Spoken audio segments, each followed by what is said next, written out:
Bismillahirrahmanirrahim. Assalamu alaikum everyone. You were born to win, but to be a winner, you must plan to win, prepare to win, and expect to win. Today, the topic of my presentation is food hygiene, and I'm presenting it under supervision of my professor, Dr. Sarabzal. Learning outlines, introduction of food hygiene, types of food hygiene, WHO 5 key phase for safer food, four C's of food hygiene, hygiene for food handlers, sanitation of eating places, sanitation of equipments, HSACP, hazard analysis and critical control points, and recent advances. Learning outcomes. By the end of this presentation, participants would be able to describe about different aspects of food hygiene and hazard analysis and critical control points. Now, introduction.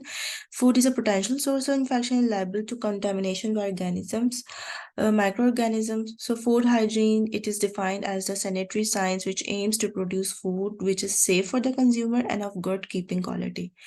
It implies hygiene, the production, handling, distribution, serving of all types of food. It implies a safe and potable supply of water, food product, hygienic handling. Its primary aim is to prevent food poisoning and other foodborne illnesses. Types of food hygiene includes milk hygiene, meat hygiene, fish, egg, fruits and vegetable, which we are going to discuss each one by one. Now, milk hygiene. As we all know, the resources are dairy, animal, human handled environment, premises, milk vessels. So, the prevention of milk-borne diseases, it requires hygienic dairy pasteurization, sterilization. Now, what is pasteurization? It is defined as a process of preservation of milk, wherein the milk is heated such temperature for such a period of time as to destroy all the pathogens in it and to preserve the nutritive value of it without changing the color, smell, taste, flavor, and composition. So, these are the different methods of pasteurizing milk. Pasteurization kills 90% bacteria, heat-resistant tuberculous organism. It does not kill thermoduric bacteria nor bacteria spores, this pasteurization. Then comes sterilization. It is done in the milk cookers by heating milk to 100 degrees Celsius for 20 to 30 minutes. This process not only destroys 100% pathogens but also spores. But the disadvantage is that diminishes the nutritive value. Then comes meat hygiene. Meat, as we all know, it's a various tissues of animal origin. The diseases related to the meat hygiene are tapeworm infestation, bacterial infestation. Meat inspection requires proper inspection by veterinary staff, AM and PM examination. Good meat is not pale, pink, or slimy, not shrink on cooking, firm and elastic with agreeable odor and marble appearance. Then comes fish hygiene. The signs of fresh fish are firm and stiff to touch. When held flat on hand, tail should not drop, eyes, gills, scales not easily detachable. When decomposition begins, flaccid body, blood dull red with offensive odor. So these are all the signs of a stale fish. Uh, for tin fish, we should examine or we should inspect the tin. Then comes egg hygiene. Although the majority of freshly laid eggs are sterile inside, the shells become contaminated by fecal matter from the hens. So, microorganisms, including salmonella, can penetrate a cracked shell and enter the egg yolk, leading to spoilage. So, eggs can be pasteurized to increase their shelf life. Fruits and vegetables hygiene. Fruits and vegetables host many pathogens like bacteria, fungal, protozoa, which can enter the plant material during or after harvesting. So it requires proper washing, sanitization to increase their shelf life and product safety. Freshly harvested products are routinely washed to remove soils, pesticide residue, insecticides, plant debris, and microbes. So these are the WHO 5 keys to safer food. It includes keep clean, separate raw and cooked, cook thoroughly, keep food at safe temperatures, use safe water and raw materials. Keep clean. It means that washing hands and all surfaces that come into contact with food. Separate raw and cooked food, that is keeping raw meat, poultry, and seafood separate from other foods. Keep food thoroughly means that cook food to 70 degrees centigrade to kill most microorganisms. Keep food at safe temperature. It requires that avoid storing food between 5 and 60 degrees centigrade, especially at room temperature. that is 37 degrees centigrade. Then the fifth key is use safe water and raw materials. Uh, wash our fruits and vegetables with safe water. Then comes food preservation. It is a process of treating and handling food to stop or slow down food spoilage, loss of quality, edibility, or nutritional value, and thus allow for longer food storage.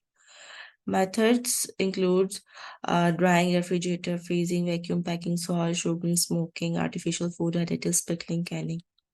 Then comes food fortification. It in this process, nutrients are added to foods to maintain or improve the quality of diet of a group, a community, or a population. For example, ghee is fortified with vitamin A and D. Common salt is like it is iodized. That is also fortification. Then choosing a fortificant, a regular diet by community, stable, non-hazardous. There should be no change in smell, taste, and appearance, and this should be cost-effective. Then comes food adulteration. It is the process of mixing, substitution, concealing the quality, putting up decomposed food for sale, misbranding or giving false labels, and addition of toxicants. It all comes in food adulteration.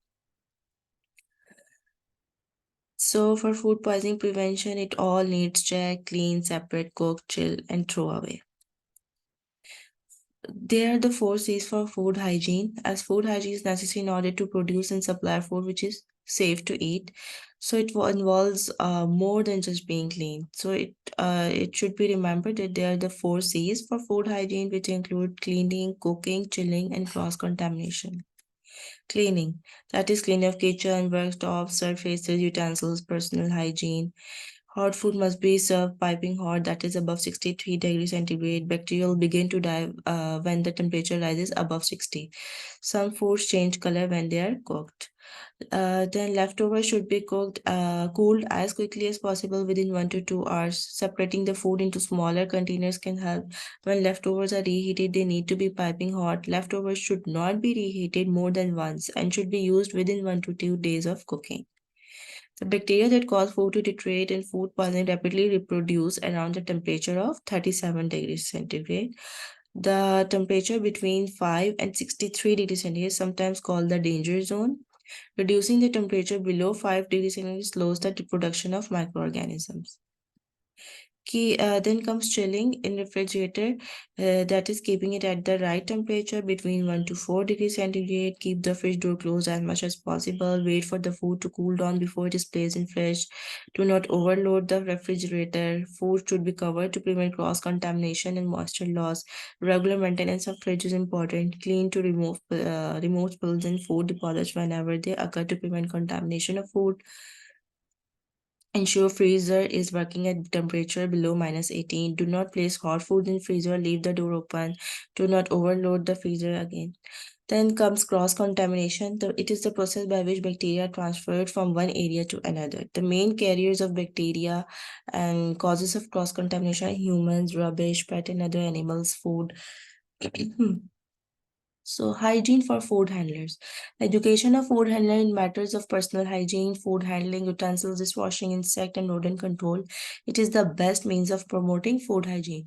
Food sanitation rests directly upon the state of personal hygiene and habits of the person working food industries. Personal hygiene include like washing hands with soap and water immediately after visiting lab and at least for 20 seconds. Nails to be kept trimmed and free from dirt. Hair to provide covering to the head. Habits, coughing and sneezing in the vicinity of food, licking the fingers before picking up an article of food, smoking on food premises are to be avoided. Then comes sanitation of eating places. The location shall not be near filter, open drains, table, manure pit, and other sources of nuisance. Floor to be higher than the adjoining land, made with impervious material, easy to keep clean. Lighting and ventilation. Storage of cooked food should be separate room to be provided for long storage. Control of temperature is necessary. Then for storage of uncooked foodstuff, perishable, non-perishable articles to be kept separately in rat-proof space. For storage of perishable articles, temperature control should be adopted. Disposal of refuse to be collected in covered bins and disposed of twice a day. Water supply should be an independent source, adequate, continuous, and safe. Washing facilities to be provided. Cleaning of utensils and crockery to be done in hot water and followed by disinfection. Equipment. It is necessary that all equipment coming in contact with food should be kept clean. They should be scrubbed clean with detergent and water, then rinsed with potable water. The equipments are dipped in hot water at 80 degrees centigrade for at least 30 seconds or more, then drain and dry. Use separate cutting boards for different foods. Prepare raw food in separate area for fresh and ready to eat foods. Clean and sanitize equipment. Use specific containers for various food products. Make sure cloth and paper towel used for wiping spills are not used for any other purposes.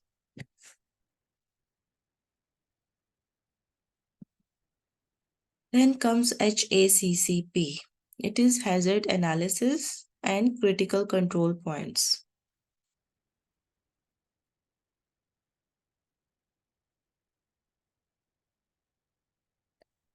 HACCP is a process control system designed to identify and prevent microbial hazards in food production. It includes steps designed to prevent problems before they occur and to correct deviation as soon as they occur. Principle 1. Conduct a hazard analysis.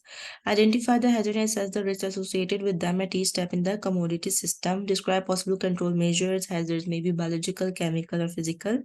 Then comes principle 2, which is determining the critical control points.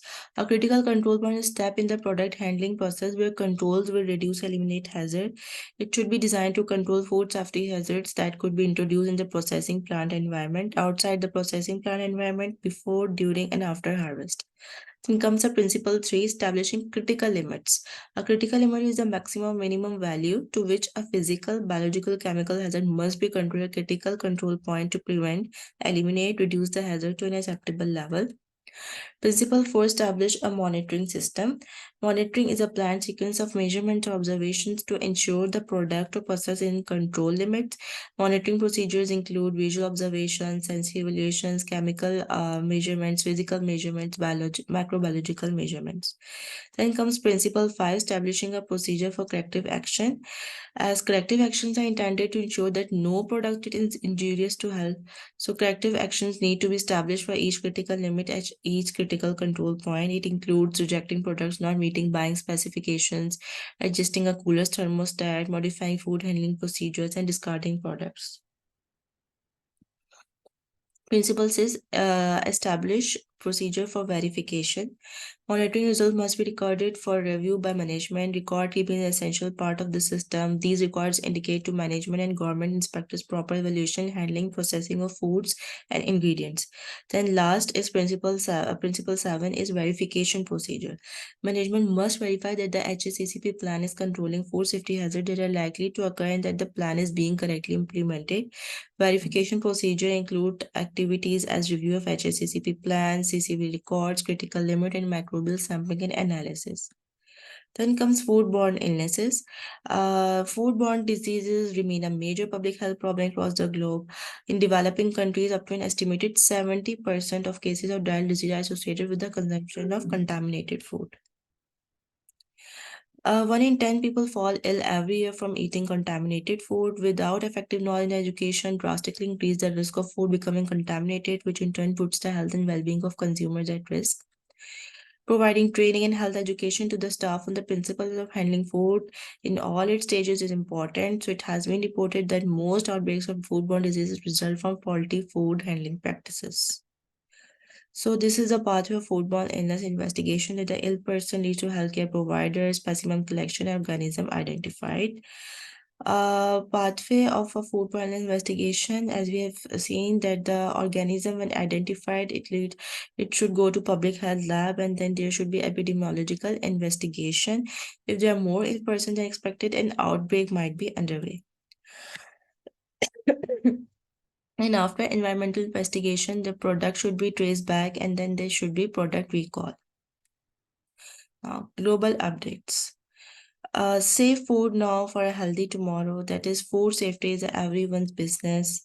Benefits of safe food for child growth and development. Globally, children under the 5 are high risk of malnutrition and mortality due to unsafe food. As 149 million have short height for their age, 45 million they are underweight, and unsafe food cause 1 in 6 deaths from diarrhea, major killer in this age group. So remember, good food hygiene practices, appropriate storage, preparation, service, and keep your food safe and nutritious. So as all children have the right to safe food, safe water, and nutritious food, healthy diets, and exclusive breastfeeding for the first 6 months of life. So these are the 4 steps to food safety in light of CDC: clean, separate, cook, chill.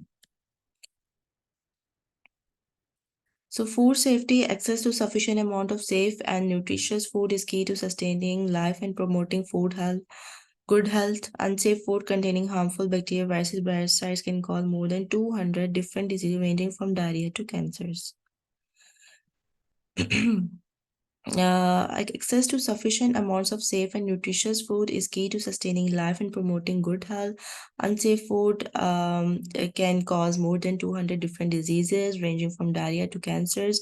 Around the world, an estimated 600 million, almost 1 in 10 people, fall ill after eating contaminated food each year, resulting in 20,000 deaths and a loss of 33 million healthy life years. Then in Pakistan, there is a running Punjab Food Authority. It has been working as functional entity in District Lahore since 2012. Enforcement of food hygiene and quality standard described in the Punjab Food Authority Act 2011 and Pure Food Rules is carried out through a qualified team of food safety officers. The functionality of field teams at district level being supervised by the deputy director. The mission statement is, while working on scientific principles and international best practices, it aims to ensure food safety, quality in the entire food chain, collaboration with manufacturers. Responsibilities and functions: it monitors the food business in order to ensure compliance by farmers and manufacturers, distributors, importers, and other stakeholders in order to provide safe food. Formulates standards, procedures, processes, guidelines in relation to any aspect of food, including food business, food labeling, food additive, and specify appropriate enforcement system. Enforcement of food safety and quality standards. So these all are the responsibilities and functions in PFA. These are the references of this presentation. Now coming to multiple choice questions. MCQ number 1. Food hygiene includes the measures and conditions necessary to control hazards and to ensure fitness for human consumption of a foodstuff considering its intended use. What are the 4 C's of food hygiene? A. Cooking, chilling, cleaning, cross-contamination. Cooking, chilling, cleaning, catering. Cooking, catering, cleaning, cross-contamination. Cooking, chilling, cleaning, craving. And last is catering, cleaning, cross-contamination, and craving. A. Yes, A is the right option. MCQ number 2. Pathogens can be introduced into food from infected humans who handle the food without thoroughly washing their hands. What is the ideal temperature for the pathogens to flourish? 10 degrees, 37, 55, 90, or 5 degrees? 5. It is 37 degrees. That is the body temperature. At this temperature, it is the ideal for pathogens to flourish. MCQ number 3. Bacteria grow most rapidly in the some particular range of doubling in number in as little as 20 minutes. What is the danger zone range of temperature in food handling? 50 to 100, 80 to 120, 40 to 140 degree Fahrenheit, 100 to 212, or 2 to 40 degree Fahrenheit. A. C is the right option. MCQ number 4. Hazard analysis, critical control points, a systematic preventive approach to food safety from biological, chemical, and physical hazards in production processes that can cause the finished product to be unsafe, and designs measure to reduce these risks to a safe level. Which one of the following is not the part of 7 basic principles? Hazard analysis, documentation, exposure assessment, CCP identifications, verifications.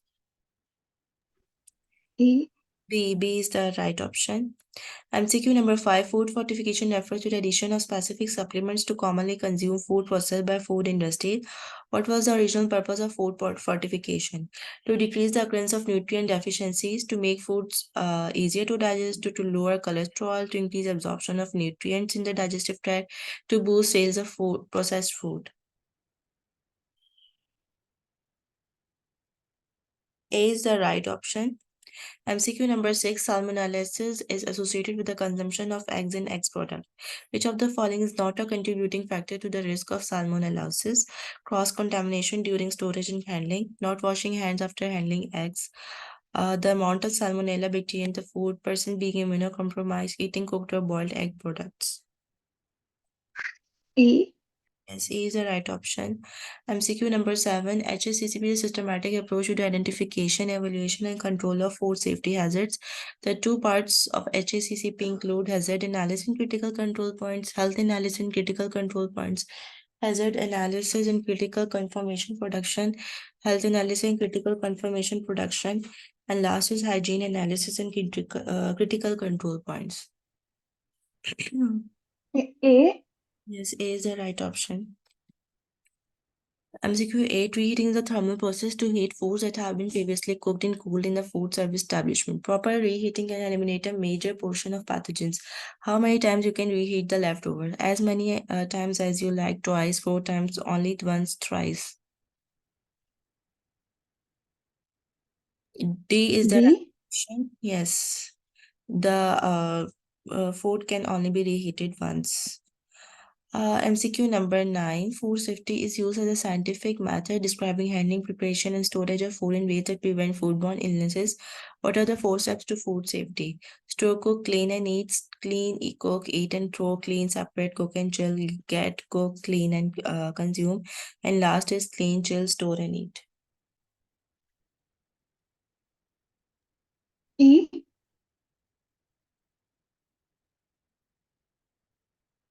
B is the right option. MCQ 10. Washing your hands frequently with soap and water is an easy way to prevent germs from spreading around your kitchen while handling and preparing foods. When washing your hands, how many seconds you should rub the lather in hands? 5 seconds, 10, 15, 20, and 25 seconds. E.